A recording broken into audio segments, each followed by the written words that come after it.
एक मध्यम आकाराचा टोमॅटो, 2 मध्यम आकाराचे दोडके, 2 चमचे शेंगदाण्याचं कूट, 2 हिरव्या मिरच्या आणि कोथिंबीर एवढं साहित्य वापरून आपण बनवूया दोडक्याची भाजी।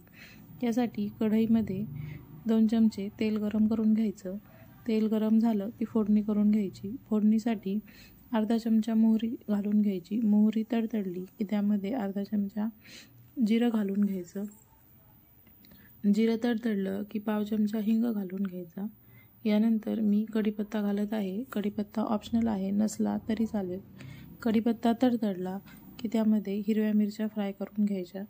हिरव्या मिरच्या फ्राय झाल्या की चिरलेला टोमॅटो घालून घ्यायचा।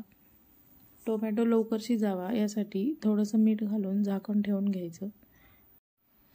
टोमॅटो शिजला की त्यामध्ये मसाले घालून घ्यायचे। यामध्ये पाव चमचा हळद, पाव चमचा लाल मिरची पावडर आणि पाव चमचा मसाला घालून घेत आहे।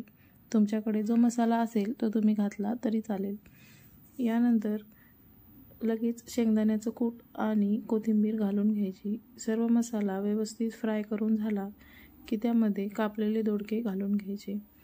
दोडक्याच्या भाजीला फार विशिष्ट अशी चव नसते, त्यामुळे यामध्ये शेंगदाण्याचं कूट आणि कोथिंबीर थोडी जास्त प्रमाणात घालावी। तसेच लाल मिरची पावडर देखील जास्त प्रमाणात घालावे। सर्व भाजी परतून झाली की त्यावर मीठ घालून घ्यावे आणि झाकण ठेवून भाजीला वाफ काढून घ्यावी। भाजी वाफवून निघाली की त्यामध्ये अर्धी वाटी गरम पाणी घालून घ्यावे। दोडक्यामध्ये वॉटर कंटेंट जास्त असतो, त्यामुळे जास्त पाणी घालण्याची आवश्यकता नाही। फक्त मसाला खाली लागू नये यासाठी आपण यामध्ये पाणी घालून भाजी शिजवून घेऊ। 7 ते 8 मिनिटांमध्ये दोडके शिजून निघतात। दोडके खूप जास्त शिजवण्याची आवश्यकता नाही, जास्त शिजवल्यावर ते गोडसर लागतात। यामुळे दोडके थोडे कमीच शिजवावेत, जेणेकरून भाजी थोडीशी क्रंची लागते।